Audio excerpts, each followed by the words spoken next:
رینو چې دا د مسجد حرام متعلق را نازل شوی یا د مکی معظمه متعلق او دا یو نیم د بعض مفسرین رائے دارا چې دا متعلق د مدینه منوره هم دی هغه متعلق را نازل شو. عزتمندو من دا غسر نه خبره را شروع کړې و حج او بیا حرم شریف مکه شریف وغیرہ څومره چې بیا رسول الله صلی الله علیه وسلم د مسجد نبوی فضائل بیا د روضه مبارک فضائل نن د ټول مدینه منوره فضائل دي خو مختصر یو څو خبره دا هغه ځای چې الله د خپل محبوب نبی کریم صلی الله علیه وسلم د پاره د قیامت تر سبا پورې آرامگاه وګرځول. عزت او شرافت د دې د ټولو نه لوی او عظیم دادی چې الله د خپل محبوب نبی کریم صلی الله علیه وسلم اخیری آرامگاه د مدینه منوره وګرځول. سیدنا ابو بکر صدیق رضی اللہ تعالی عنہ فرمائی وی ما خوب ولیدو په خوب کې می ولیدو چې په مکه مکرمه کې یو سپوږمۍ دا راوختله او دا ټوله مکه معظمه روښانه کړه خو بیا دغه سپوږمۍ دا لاړه اسمان طرف ته بیا په مدینه منوره کې راوختله او مدینه منوره ټوله روحانه کړه او بیا دک سپوږمۍ د عائشه صدیقه بنت صدیق رضی الله تعالی عنهما چې د دې لور مبارکه مو د هغه په کمره کې په دې ځمکه کې اوښلې د هغه کې وردن نشو نو ما د دین اندازه واغشتل موږ لا په مکه کې ځکه چې ابوبکر صدیق تا رضی الله تعالی عنہ تا د خوبونو په تعبیر باندې نهایت دسترس نهایت خپوی د خوبونو په تعبیر باندې دا ځان لچې مرتبه دا کوی نو ایمان د دین دا معلومه کړه چې د مکی معظمین په مدینه منوره ته هجرت کو او په مدینه منوره کې بیا رسول الله صلی الله علیه وسلم وفات کیږي او زما د لور کمره چې د نو په اخیری آرامگاه د رسول الله صلی الله علیه وسلم ګرځي دغه شان رسول الله صلی الله علیه وسلم مختلف احادیث چې سلور پنځه قسمه درې علاقې یو ځای راغلي دي یو ځای کې دوه راغلي دي دا یوم راغلي ده بعض کې نشانات راغلي چې دا مولد رسول الله صلی الله علیه وسلم فرمایي چې دا ماته او خو دي شو نو کې دي شي دا پلان کې علاقې کې دي شي دا پلان کې نو اول کې ورته اجتهاد نه خو خو د چې هغه په دې علاقې کې وي هغه کې وي بل کې وي خو بیا ورته الله رب العزت او خو د چې نه ته هجرت د مدینه منوره ته وکړه.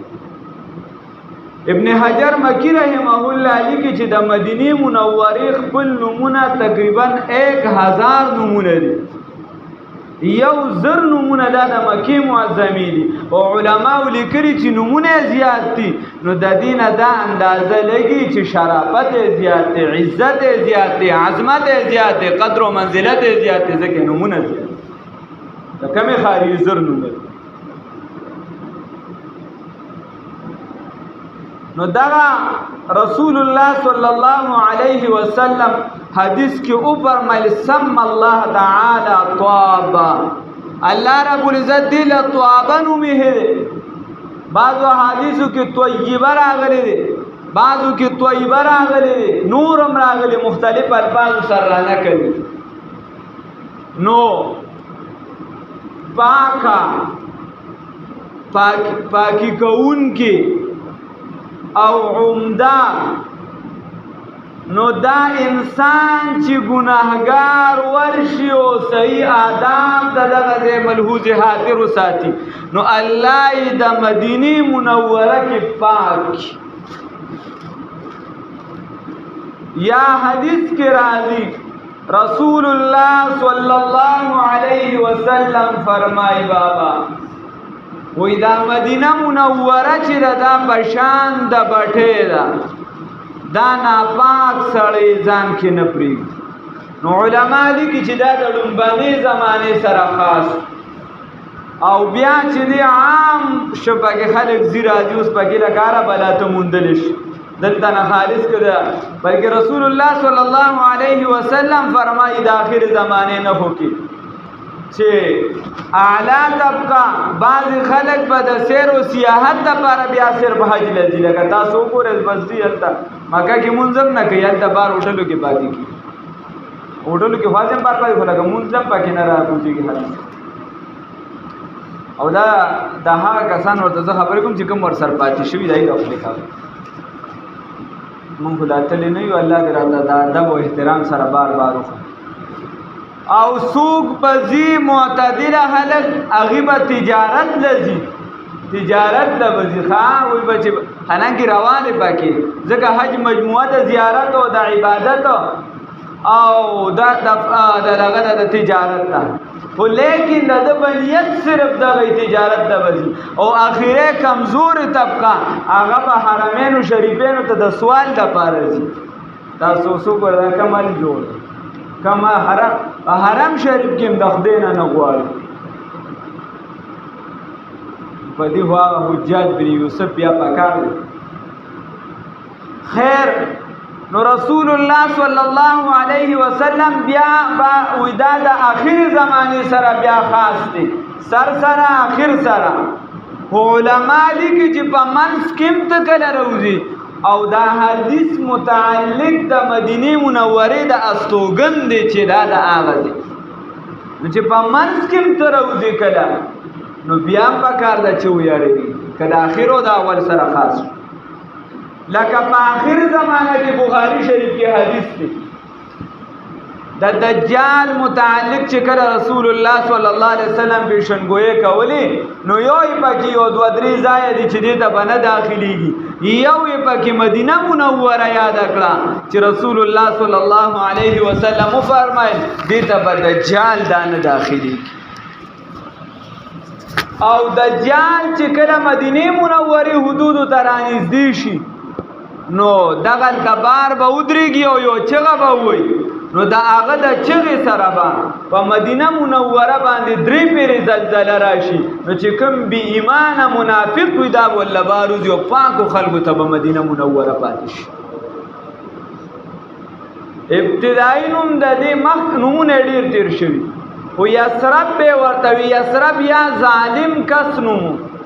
یا چې د جاهلیت د زمانې نومو یا نور دا بیماری وغیرہ په پکې زیاتې وي نو چې کله رسول الله صلی الله علیه وسلم تشریف راوړو مدینه ول نوم وګرځاو او دای په نومونو کې مشهور نوم دغه مدینه منوره دی الله دې بار بار بوزي دغه مدینه منوره دی ته یثرب ویل دا اوس ګناه ده د هغې ادب او احترام چې کومو خصوصا با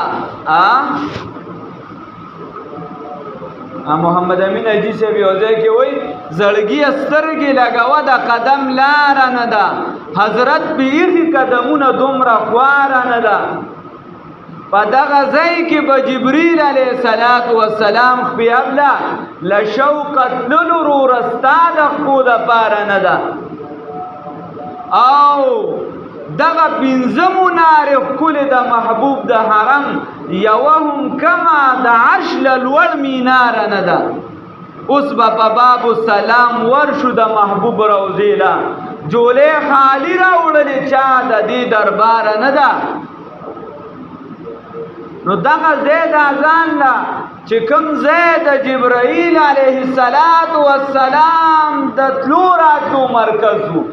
کوم ځای کې چې هغه دروازه د هغه په نوم باندې مسما ده کوم ځای چې دا سلیمان علیه السلام په خپل وخت کې تو هغې پیشنګویي ورکوله کوم ځای ته چې په خپل وخت کې د یهودو آبا و اجداد د دې دپاره راغلي و چې اخري پیغمبر به دلته راځي د کوم ځای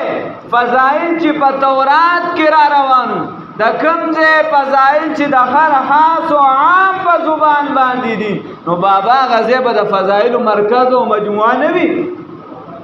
نو ډیر فضیلت والا ځای دی، ډیر عظمت والا ځای دی. هغه جمعات دی پکې چې ما تاسو ته حدیث ویلو چې رسول الله صلی الله علیه وسلم وایي چې 3 جمعاتونو ته بستر وتړی، یو پکې دغه جمعات دغه ځای کې دی. هغه ځای بلکې د مدینې منورې متعلق د 3 ائمه دا رائے ده چې مکه مکرمه غوره ده. امام مالک رحمه الله وایي چې نه مدینه منوره غوره ده. د په مخ د ځمکه د مدینې منورې نه اوچت خاریه او علاقه دا شته نه، حتی مکه مکرمه. ځکه امام مالک رحمه الله وایي چې مدینه منوره الله رب العزت د مکان نه پاک دی او مدینه منوره د رسول الله صلی الله علیه وسلم مرزی د دفن او د پاتې کېدو د آرام ګرځېدلې دی. حتی چې کومه خاوره د رسول الله صلی الله علیه وسلم د بدن مبارک سره لګېدلې ده، د هغه 1400 کاله نه مخکې مې راواخله او تر ننه پورې په اتفاق د علماو د صلحاو د نیکانو د سمو خلکو هغه وایي چې دغه خاوره د کعبې نه څه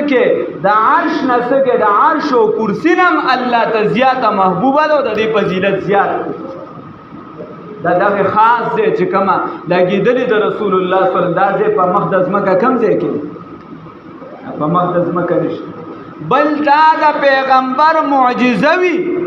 ځکه موږ قادیانانو ته هم وایو، هغوی وایي زموږ د قادیاني چې دی پیغمبر دی. موږ ورته چې پیغمبر دی نو بیا خو په ټټۍ کې مردار شوی دی که نه، او د پیغمبر دا معجزه ده چې کوم ځای مړ شي هلته بیا ښخې نو په ټټۍ کې ښخ کړې که نه. د پیغمبر دا معجزه چې په کوم ځای وفات شي دی به په دغه ځای باندې دفن کې، الا که وصیت وکړي لکه یوسف علیه السلام وصیت کړی وغیره داسې. نو